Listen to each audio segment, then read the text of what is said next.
Você já parou para escutar as crianças conversando no recreio? Então você deve saber que nada alimenta tanto a imaginação delas quanto as histórias de grandes guerreiros. Eu me lembro de passar horas da minha infância discutindo com meus amigos quem iria vencer uma batalha, Goku ou Bob Esponja. Mas hoje vamos dar uma olhada em heróis de verdade, que fizeram coisas muito mais grandiosas do que personagens de desenhos animados. Do homem-monstro asteca ao soldado de um braço só, vamos conhecer a história dos maiores guerreiros de todos os tempos.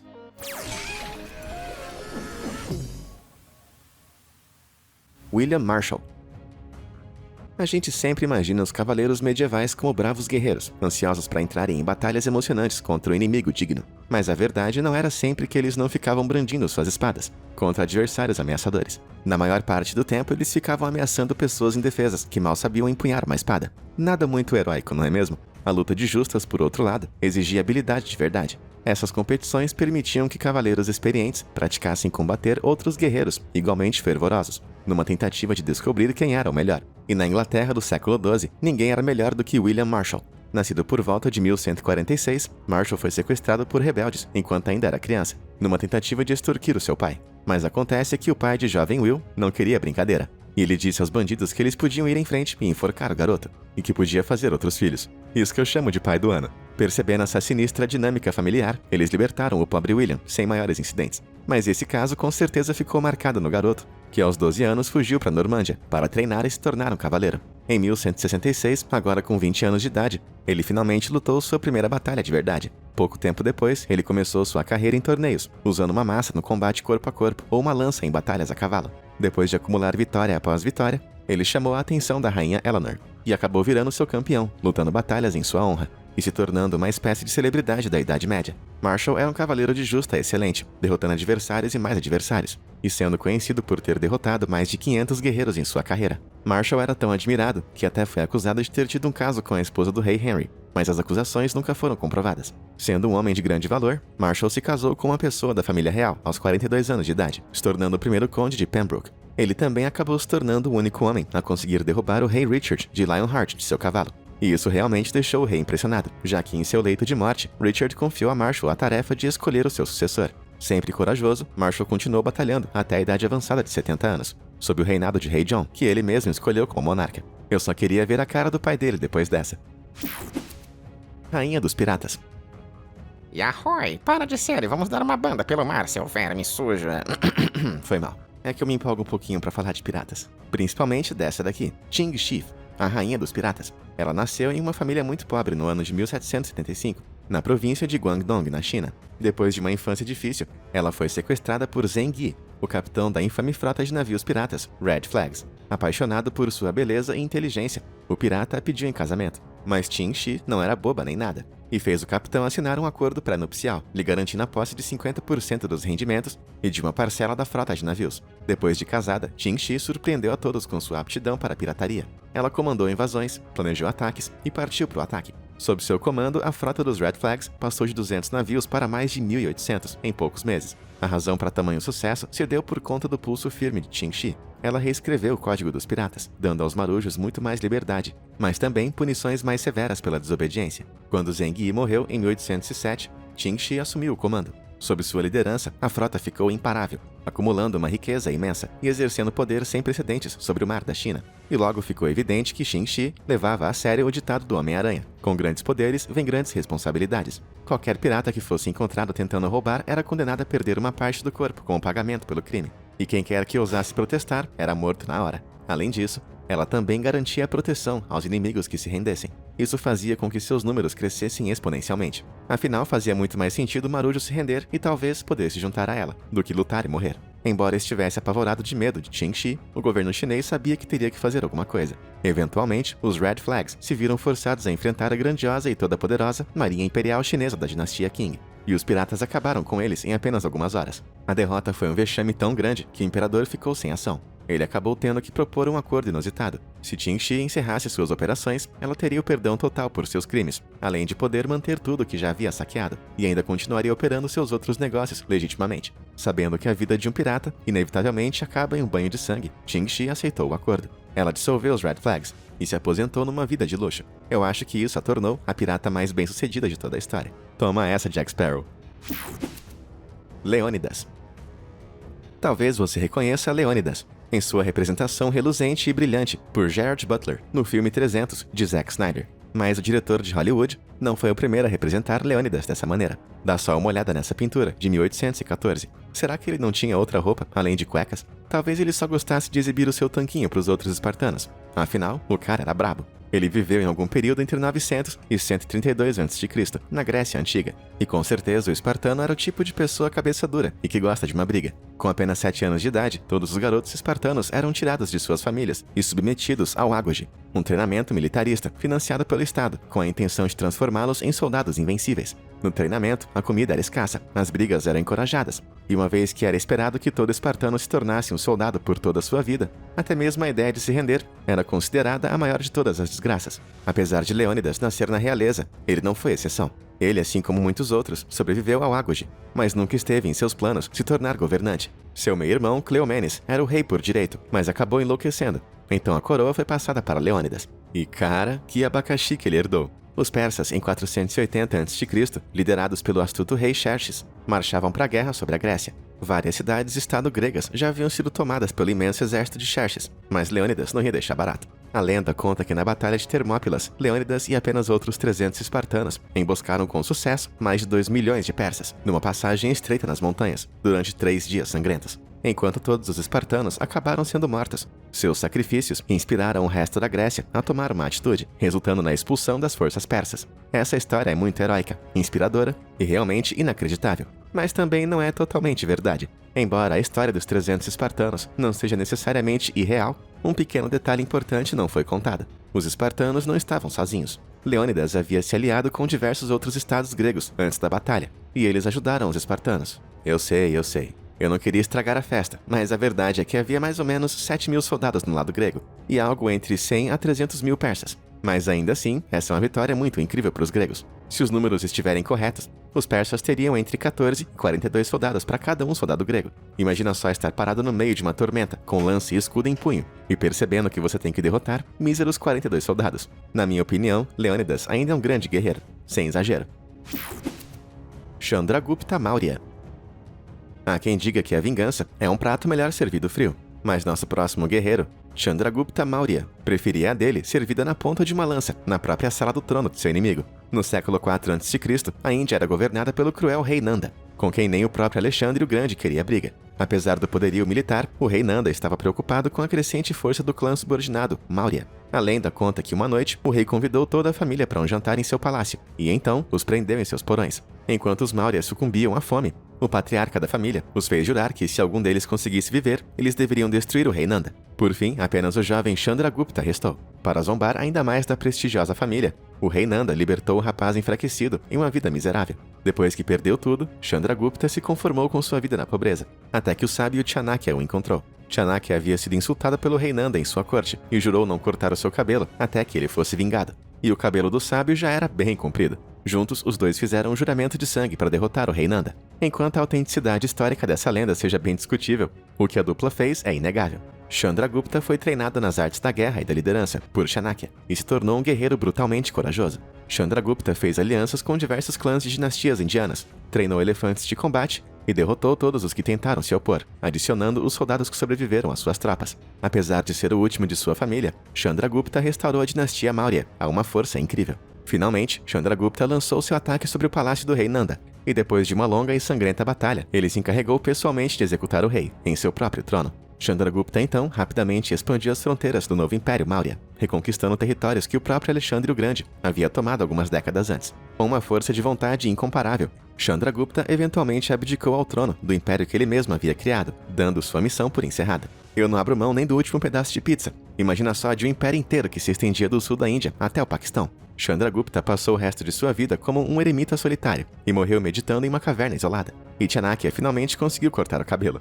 Bom, destruir um império inteiro só porque alguém zoou com sua cara parece meio exagerado. Mas você sabe o que não é exagero? Eu pedi pra você deixar um like e se inscrever no canal. É muito mais fácil que se tornar um soldado espartano, ou comandar uma frota inteira de navios, não é mesmo? E aí, tudo feito? Maravilha. Agora, continuando. Soldado de milhões.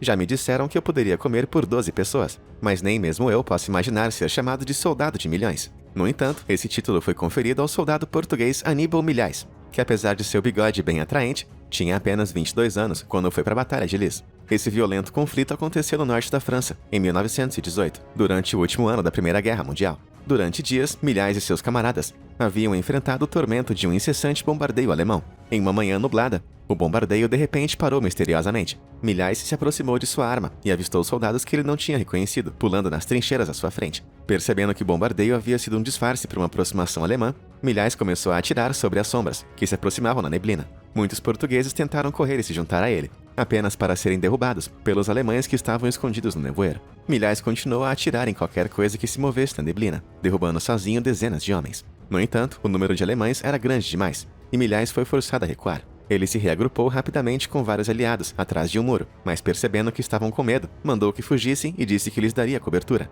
Milhais disparou 2 tiros contra os alemães, que se esconderam nas trincheiras por segurança. De forma inteligente, Milhais mudou de posição várias vezes que ele atirava, fazendo com que os alemães achassem que estavam enfrentando mais de um homem. Depois que suas balas acabaram, Milhais, de forma silenciosa, se escondeu debaixo de uma lona, quando vários inimigos começaram a se aproximar. Pensando que um esquadrão inteiro havia desaparecido de forma misteriosa na névoa, eles não pensaram em verificar a lona atrás de um único homem. Por sua bravura, Milhais recebeu a maior distinção de Portugal, a Ordem Militar da Torre, que lhe foi entregue na frente de 15 mil de seus companheiros. O general que entregou sua medalha disse que, embora você seja apenas um Milhais, você vale milhões. Pegou essa? Milhais? Milhões? Deixa pra lá. Imagina só o som de 15 mil soldados rindo dessa piada de tiozão. Crazy Horse.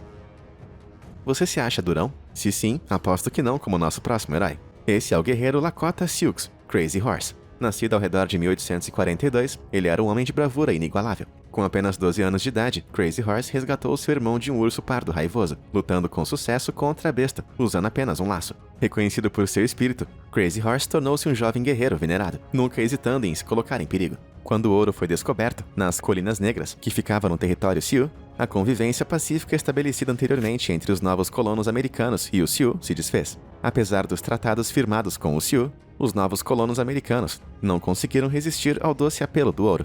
A guerra entre índios e colonos estourou, e Crazy Horse se via enfrentando os americanos diversas vezes. Em uma ocasião, ele agiu como um chamariz solitário e foi perseguido por 80 soldados americanos. Depois de quilômetros de perseguição, Crazy Horse os conduziu direto para uma emboscada mortal. Ele foi um dos comandantes na Batalha de Little Bighorn, um dos embates mais importantes entre os americanos e os indígenas. Durante essa batalha, o tenente-coronel americano Custer tentou surpreender os Sioux com um ataque de envolvimento duplo. Custer pensou que se o cercasse, os Sioux seriam esmagados por seu poder de fogo superior.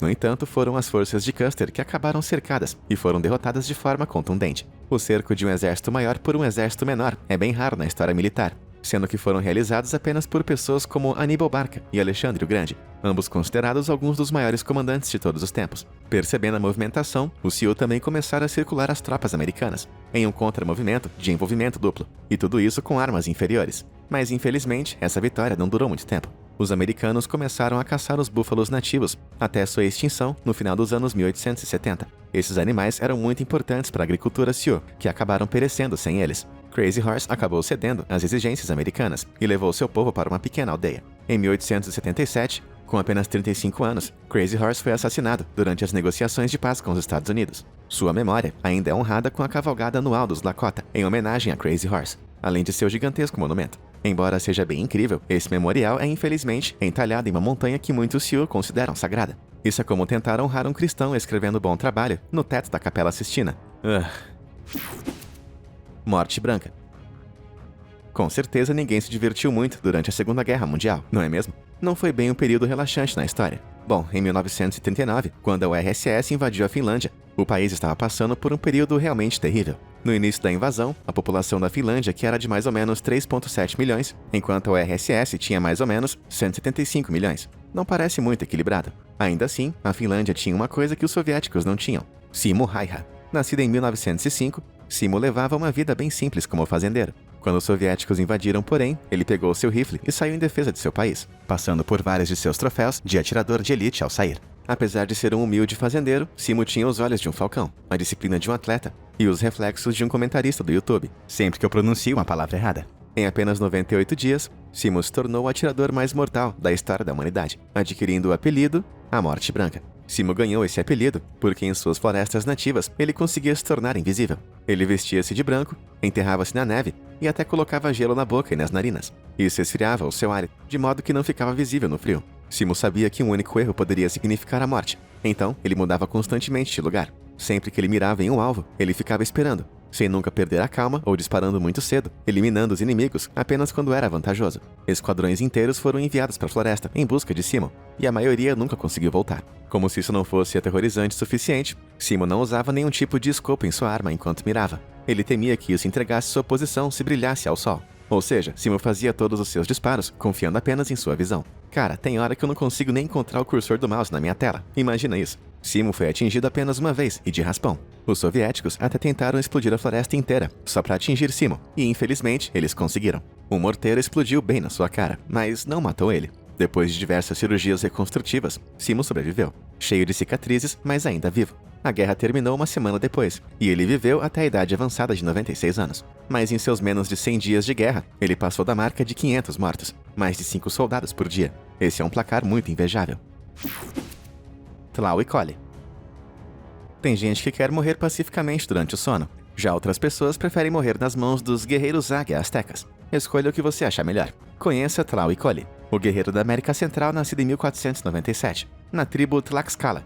E de acordo com descrições antigas, ele realmente era um homem monstro. Tlaoicoli foi capturado enquanto defendia sua tribo e levado ao imperador asteca, Moctezuma I. Moctezuma olhou o rapaz e, temendo sua fúria, ordenou que fosse solto. Tlaoicoli recusou a oferta, afirmando que ser capturado vivo era uma desonra para sua casa e que ele jamais poderia voltar para a aldeia. Impressionado e um pouco assustado, o imperador propôs um novo acordo. Tlaoicoli iria se tornar um asteca e iria comandar uma de suas tropas. Assim, ele poderia continuar vivendo como um guerreiro. E assim ele o fez, dizimando outras tribos em nome de seu imperador. Além de ser mais eficiente que muitos homens, Tlaoicoli também era um mestre em muitas armas, incluindo a implacável Macahuit. Essa arma aterrorizante era formada por uma espécie de remo de madeira incrustado com lascas de obsidiana, uma espécie de vidro vulcânico. Essas lascas podem ser 550 vezes mais afiadas do que o aço, e eram feitas para se quebrarem dentro da pessoa, se fosse golpeada pelo Macahuit, retalhando os órgãos internos. Como se isso não fosse terrível o suficiente, a arma de Tlaoicoli era tão pesada que outros homens não conseguiam nem levantá-la.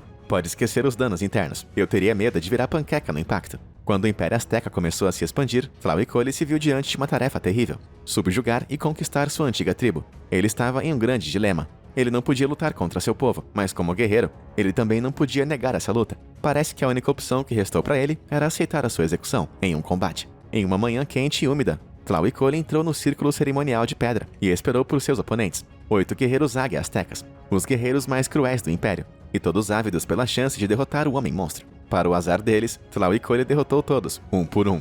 Vários guerreiros tentaram atacá-lo ao mesmo tempo, e ele feriu ou matou mais de 20 homens antes de ser derrotado. O coração de Tlaoicoli foi arrancado de seu corpo e reverenciado pelos astecas como um artefato de poder. Acho que eu prefiro minha morte mais pacífica. Lachman. Se você me perguntasse quem são as pessoas mais ruins da Terra, algumas respostas vêm à mente: fisiculturistas, caçadores de recompensas, youtubers que desafiam outros youtubers em uma luta de boxe. A lista continua. Com todos esses malvadões em mente, eu ainda acho que não tem ninguém mais durão do que os Gurkha. Esses guerreiros nepaleses fizeram parte do grupo de soldados de elite do exército britânico por mais de 200 anos. O oficial de campo Sam Manekshaw disse uma vez: se alguém lhe disser que não tem medo de morrer, ou está mentindo, ou é um Gurkha. Uau! Para confirmar as palavras do oficial, vamos dar uma olhada na história de Lachman Gurung. Ele e seu batalhão foram posicionados na Birmânia em 1945, perto do fim da Segunda Guerra Mundial. As forças japonesas estavam ficando desesperadas conforme a guerra chegava ao fim, e a missão dos Gurkha era impedir o seu avanço para Taungdal. Na primeira noite, Lachman estava de guarda, longe do acampamento de seus companheiros. De repente, 200 soldados japoneses o surpreenderam com um súbito avanço sobre Taungdal. Eles anunciaram suas presenças, lançando 3 granadas na trincheira de Gurung. Agindo rapidamente, Gurung pegou cada granada e a jogou de volta. 1, bum! 2, bum! 3... Tragicamente, ele demorou demais para lançar a terceira, o que obliterou sua mão. Gurung, no entanto, não podia ficar se lamentando. Ele cravou o seu tradicional kukri nepalês, um grande punhal, no chão à sua frente, e jurou que nenhum soldado japonês iria atravessar. Desequilibrado e com apenas um braço bom, ele pegou sua arma e começou a atirar em fúria pela noite adentro. Os soldados japoneses continuaram jogando granadas em Gurung, mas parece que ele não aprendeu a lição, e as jogava de volta. Gurung também ficou cego de um olho durante o tiroteio, mas continuou sua implacável defesa. Ele também ameaçou, gritando: Venha e lute contra Gurkha, repetidas vezes, enquanto ele metralhava os inimigos. Por fim, Gurung decidiu tirar o seu kukri do chão, para um último ataque corpo a corpo. Embora essas facas brutais sejam afiadas e pesadas, não há muito que eles possam fazer contra os tiros. Felizmente para Gurung, depois que ele segurou 200 soldados japoneses por 4 horas de trabalho árduo, os reforços chegaram e dispensaram o exausto e maltratado Gurung do serviço. Ele recebeu a cruz de vitória por seus esforços e, apesar de seus ferimentos, continuou sua luta na guerra. Pessoal, vamos dar uma mãozinha pra ele. Ele merece. Julie Daubigny. Você já assistiu a uma ópera? Achou meio chato? Sentiu que faltaram algumas cenas de ação ou um romance mais escandaloso? Então conheça Julie Daubigny, sua nova superestrela favorita. Nascida na França por volta de 1707, Julie rapidamente descobriu que tinha 2 paixões na vida: cantar e lutar com espadas. Infelizmente, a sociedade muito conservadora da França do século XVIII menosprezava as garotas nos esportes sangrentos. Então Julie naturalmente começou a se vestir de garoto para disputar competições de duelo quando ela tinha apenas 12 anos. Conforme foi crescendo, ela começou a duelar mais abertamente como ela mesma e começou sua carreira profissional como cantora de ópera. A certa altura, um dos cantores a irritou tanto que ela o desafiou para um duelo. Ela se vestiu como homem e o espancou com uma bengala até ele perder os sentidos. Aparentemente, ela não conseguia parar de rir no dia seguinte, quando ele disse ter sido assaltado por 3 homens grandes. E como se sua vida não pudesse ficar ainda mais escandalosa, ela também era abertamente bissexual, nos anos 1700. A certa altura, uma garota com quem ela estava envolvida foi enviada por seus pais para viver em um convento. Julie reagiu disfarçando-se de freira e incendiando o convento para tirar a garota de lá. E como se já não aprontasse o bastante, uma vez ela beijou uma mulher da nobreza em uma festa de gala na frente de 3 nobres que estavam dando em cima dela. Enraivecidos, cada um deles a desafiou para um duelo. Ela os venceu um depois do outro, sem derramar uma gota de suor. Como você pode imaginar, o estilo de vida ostentoso de Julie a colocou em apuros com a lei em muitas ocasiões. Felizmente para ela, o rei na época era Luís XIV, que por si só era um personagem e tanto. O rei achou que suas façanhas eram engraçadas e a perdoou por seus crimes em várias ocasiões. Julie acabou entrando em um relacionamento duradouro com Madame de Florensac, que muitos achavam ser a mulher mais bonita de toda a França. Julie continuou duelando e cantando o resto de sua vida. Ela morreu jovem, entre 33 e 36 anos de idade, sem nunca ter perdido um duelo. Ela deve ter sido uma mulher realmente fascinante. Aí está, uma coleção de guerreiros realmente formidáveis, através do tempo e das culturas. Mas no mundo existem muitos guerreiros incríveis para caber em um único vídeo. Então se você quiser mais uma parte, diz aí nos comentários abaixo. E como sempre, obrigado por assistir. Até a próxima.